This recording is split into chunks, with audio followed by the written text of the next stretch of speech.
Hello, my name is Shoshana, and I am not the rabbi. Welcome to Meditation Minyan. Welcome to those of you who are here today, and welcome to those who are watching at a later date.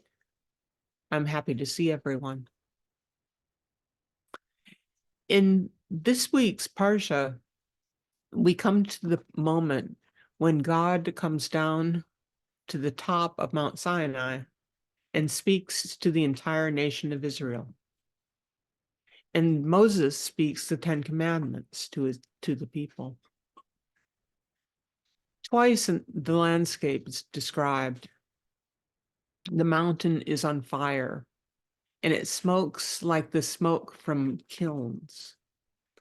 And God speaks in huge thunder to all of the people of Israel. And they are terrified. They tell Moses they will listen and obey, but please let Moses talk to them and not God. I think of God actually being there and actually speaking to all of Israel. What an amazing thought picture that is. How incredibly terrified and curious I would be if I'd been there. That and a few other things brings me to today's topic: humility. Last week, I found myself in a conversation with a group of friends on the topic of humility. And most, if not all, I think all of the people that there described humility to me as something very shameful, as being less than, as being unworthy, lowly, as zero, definitely unimportant, and weak, weak, weak, having no voice, having no pride, having no strength. And so if you disagree with me, no worries. You are in great company. These people were friends, after all. When it was my turn to speak, I said, for me, humility isn't shame. It's recognizing what is real and what's not real.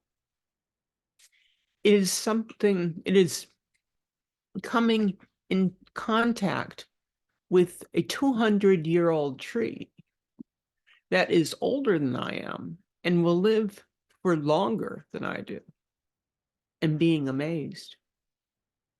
It's looking into my dog's eyes and wondering what she is seeing, smelling, hearing. I'm pretty sure that all of her senses are more powerful than mine. What does she know that I don't know? It's walking in to teach a class and knowing that if I pay attention to the children or the adults, I will learn more from them than they will from me. That's just true every time. It's standing at the ocean and hearing the rhythmic and arrhythmic return of the waves hitting the rocks and being grateful to witness something so vast, so endless, and so spread, so salt. And being grateful to be startled by it every time. It is learning from Dan that that the majority of me is not actually me. And being stunned. I'm still stunned by that. Ultimately, humility makes me want to live. Here's the important part. I'm only telling you what I think. I have no authority on the subject. I don't think that anyone in this group is too humble or not humble enough. That's none of my business. I don't go there. And it entirely depends on what humility means to you. On that front, I am most definitely in the minority. But for me, humility is not weak, does not prevent pride, does not prevent speech when it is required or wanted or needed. It is strong. Humility is honest. In Numbers 12, verse 3, it reads, "Now Moses was a very humble man, more humble than any other man on earth." I find that curious and wonderful. Here is a man who was raised in a palace and eventually speaks with God a lot. I've never thought that people who were raised in palaces as being particularly humble. But then again, I have never met anyone that was raised in a palace. I think that recently, in the last couple 100 years or so, Nora Lee could help you there more specifically. She's a historian. Pride and stardom and superheroes and money, money, money and cars and the internet and so many other things in the fast pace of this new modern world beat humility down into the swamp of its current lowly and shameful position. I think humility is a virtue. As my mind tumbles relentlessly through this war we are in, I read books. I think that I've read 10 books so far. And so I am so far from knowing much of anything at all. This conversation on humility that I had a week ago gave me some hope. I'm not sure why. Maybe if humility could be strengthened and encouraged and grown a bit, we could listen and think more clearly. Maybe I could. I hope so. So on to a meditation on humility. What do you think? What does humility mean to you? I'm told, by the way, that we all get to disagree. As a mantra, for those who like mantras, what is humility? Let's settle in our chairs, make sure that our back is supported and their feet are on the ground. Let us find where the tension is hitting us, our head, forehead, jaw, neck, shoulders, arms, hands, back, legs, feet. Squeeze them and then let them release. And now let's take 3 deep breaths. I will count them out. Breathe in for 1, 2, 3, 4. Hold for 1, 2, 3, 4. And breathe out. 1, 2, 3, 4, 5, 6. Again, breathe in. 1, 2, 3, 4. Hold. 1, 2, 3, 4. Breathe out. 1, 2, 3, 4, 5, 6. Last time. Breathe in. 1, 2, 3, 4. Breathe out. Oh, sorry. Hold. 1, 2, 3, 4. And breathe out. 1, 2, 3, 4, 5, 6. What is humility?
It's time to end the meditation as you are able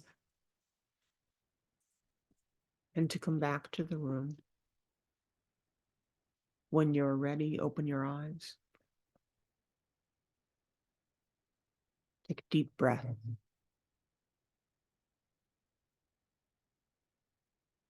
Thank you for joining us. This is the end of the meditation.